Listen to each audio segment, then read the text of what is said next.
Cela m'étonne toujours que des gens qui vont acheter une nouvelle stéréo, une voiture neuve ou un frigo soient prêts à passer un temps fou à lire des magazines, naviguer sur l'Internet et choisir le meilleur rapport qualité-prix.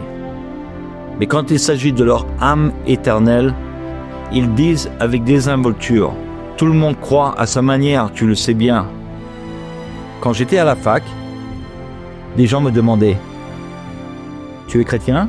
Oui. Tes parents étaient chrétiens ? Oui.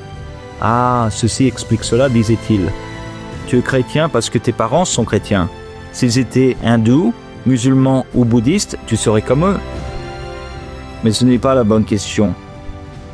La bonne question, c'est si je pouvais aligner toutes les croyances du monde entier, les examiner sous toutes les coutures et les mettre en pratique, alors laquelle choisirais-je ? Un jour, un prédicateur bien connu en Amérique, Harry Ironside, prêchait dans la rue. Un passant l'interrompit et dit « Excusez-moi monsieur, comment pouvez-vous penser qu'un homme ordinaire comme moi réussirait à trouver le bon chemin ? Il y a des milliers de façons de croire dans ce monde. » Harry Ironside répondit « Monsieur, il y a des milliers de façons de croire ? Je n'en connais que 2. » Eh bien, dit l'homme, il y a le bouddhisme, le confucianisme, l'hindouisme, l'islam et tous les ismes de la chrétienté. Que voulez-vous dire par seulement 2 façons de croire ? Ironside répondit « Il y a ceux qui croient qu'ils pourront se sauver eux-mêmes et ceux qui croient qu'ils ont besoin d'un sauveur. » Toutes les religions du monde te disent en fait que tu as besoin de faire quelque chose pour te sauver toi-même. Mais le message du christianisme est unique parce qu'il proclame aux hommes et aux femmes qu'il y a un sauveur. Beaucoup de gens disent « Eh bien, la Bible n'est qu'un livre saint de plus. Il y a beaucoup de livres comme elle, tu le sais bien. » Mais les gens qui parlent comme cela n'ont pas fait assez de recherches. Ce que Dieu a fait pour nous, afin que nous puissions authentifier le message de Jésus quand il est venu dans ce monde, c'est que des milliers d'années avant la venue de Jésus, Dieu a décrit un portrait en paroles pour décrire le Messie quand il viendrait. Par exemple, un des prophètes dit que le Messie serait trahi, et tu pourrais croire que sa trahison serait l'œuvre de ses ennemis. Mais un autre prophète a dit « Il sera trahi par son ami, son confident ». On pourrait supposer que s'il était trahi par les Juifs, il serait exécuté par lapidation. C'était la forme traditionnelle d'exécution par les Juifs. Vous vous souvenez qu'ils l'ont fait avec Étienne. Ils ont essayé de le faire également avec Paul. Non, un 3e prophète dit qu'ils perceront les mains et les pieds du Messie. En fait, la description de la crucifixion du Seigneur Jésus, écrite environ 1000 ans avant que celle-ci ne se produise, décrit sa crucifixion plus de 700 ans avant que la crucifixion ne soit inventée. Et tu pourrais penser que si un homme était vendu pour un prix, alors, selon la loi juive, l'homme serait vendu pour 50 pièces d'argent. Non, dit l'Écriture, il sera vendu pour 30 pièces d'argent. Étonnant, n'est-ce pas ? Les mêmes personnes qui essayaient de prouver que Jésus n'était pas le Messie connaissaient ce passage de l'Écriture.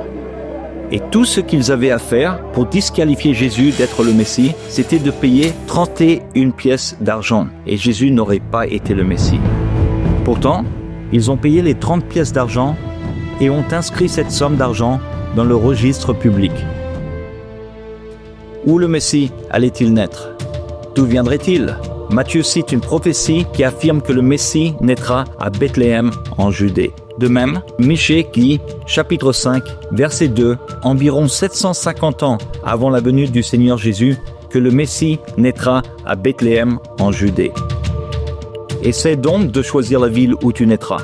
Essaie de choisir la famille dans laquelle tu naîtras. Je suggère que ce sera impossible. Mais vois-tu, ce n'est pas tout. Car comme je l'ai indiqué, c'est ceux qui ne voulaient pas qu'il ressemble au Messie, qui ont payé les 30 pièces d'argent et qui ont ainsi authentifié qu'il était le Messie. J'ai cité des prophéties accomplies. Il y en a plus de 300. Maintenant, mon ami, tu as quelque chose à faire de tout cela. Tu peux l'ignorer complètement. Mais si tu examines la parole de Dieu, tu découvriras que Contrairement aux autres religions de ce monde, Dieu a pris ton cerveau au sérieux. Il t'a donné des preuves fortes pour que tu crois que Jésus a donné lui-même la preuve qu'il est le Messie, le Fils de Dieu.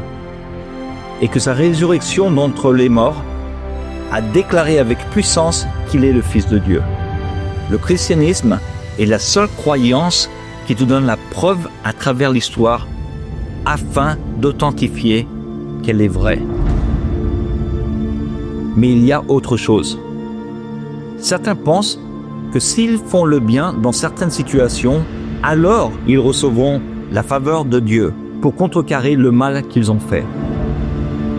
Certains disent « Eh bien, je pense être une assez bonne personne. » Mais écoute, tu n'arrives même pas à la hauteur de tes propres critères, sans parler des critères de Dieu. Car par les œuvres de la loi, autrement dit en cherchant à vivre de la bonne manière, en gardant les 10 commandements, en vivant selon la règle d'or, personne ne sera justifié devant lui. Personne ne peut atteindre le niveau fixé par Dieu. Mais sans tenir compte de combien de fois tu as péché, ou du niveau de bonté que tu crois avoir atteint, Dieu a fait une offre à la race humaine. Pour ceux qui trouvent que le chemin est barré, parce que leurs péchés et leurs échecs les ont empêchés d'atteindre le niveau attendu par Dieu, il y a une alternative. C'est la justice de Dieu par la foi en Jésus-Christ pour tous ceux qui croient, car tous ont péché et sont privés de la gloire de Dieu. Le christianisme est la seule foi au monde qui te permet d'être honnête envers Dieu concernant ton péché. Demande donc à une personne qui essaie d'entrer au ciel par ses propres œuvres. Comment ça va? Pas mal? Vraiment? Pas mal? Eh bien, je me débrouille assez bien. Je fais de mon mieux. Ah, vraiment? Je n'ai jamais rencontré une personne qui arrive à faire du mieux, même selon leurs propres critères. Dieu ne te demande jamais de faire semblant d'être bien. Il veut que tu sois honnête avec lui. Maintenant, écoute bien, et il se peut qu'au début, tu ne me croiras pas. Pourtant, c'est vrai. Le christianisme est la seule foi au monde qui t'offre un sauveur. L'islam ne te propose pas de sauveur. L'islam dit « sauve-toi toi-même ». C'est une religion du « fais-le toi-même ». Et toutes les religions du monde tombent dans cette même catégorie. Tu la pratiques, et si tu le fais assez bien, tu iras au ciel. Et aussi longtemps que tu penses pouvoir te sauver toi-même, n'importe quelle religion fera l'affaire. Mais quand on découvre qu'on a besoin d'un sauveur, la liste est très courte. Il n'y en a qu'un seul, et il s'appelle Jésus-Christ. Mais sauve-toi toi-même est une phrase vraiment ridicule. Si tu es dans un immeuble en feu et que tu cries par la fenêtre « Au secours, sauvez-moi, sauvez-moi » et moi je passe par là et je te dis « Sauve-toi toi-même » Si tu peux te sauver toi-même, tu n'as pas besoin d'être sauvé. Tu ne peux pas te sauver toi-même. En mourant sur la croix, Jésus-Christ a payé ta dette et en échange de ton péché, en prenant ton péché, il t'a offert sa justice, sa vertu, comme un cadeau, gratuitement. Le salut n'est pas une chose qu'on peut gagner.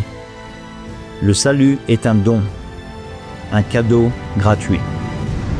Toutes les autres religions te disent en fin de compte que lorsque tu te tiendras devant Dieu, tu espéreras qu'il va faire une entorse à la règle pour te faire entrer au ciel. Il n'y a aucun adepte d'une religion qui dise « Lorsque je me tiendrai devant Dieu, je vais lui dire « Ça va Dieu, je te lance un défi, mets ma vie de ce côté-ci et ta loi de l'autre côté et je te mets à l'épreuve de trouver une seule chose qui ne va pas dans ma vie. » C'est ce que nous allons dire?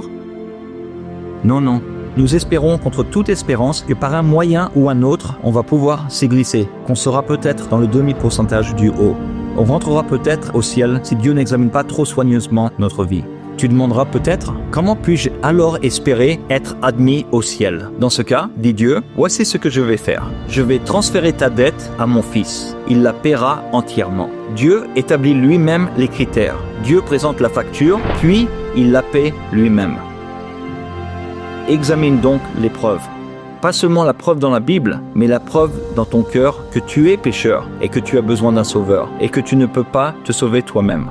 Lis ensuite ce que la Bible dit sur le Seigneur Jésus-Christ, le Sauveur des pécheurs. Il est venu pour te sauver. Comme la Bible le dit, si tu es honnête avec Dieu par rapport à ton péché, c'est ce que la Bible appelle la repentance, et que tu reçois le Seigneur Jésus-Christ comme le Sauveur des pécheurs, tu seras sauvé. Alors, dis à Dieu, Seigneur Dieu, je ne sais pas pourquoi tu veux avoir quelqu'un comme moi. Je suis endommagé. Mais tu as dit que tu ne mettras pas dehors celui qui vient à toi. Prends-moi maintenant. Sauve-moi maintenant. J'abandonne tout. J'accepte le don de Dieu, la vie éternelle par Jésus-Christ mon Seigneur. Amen.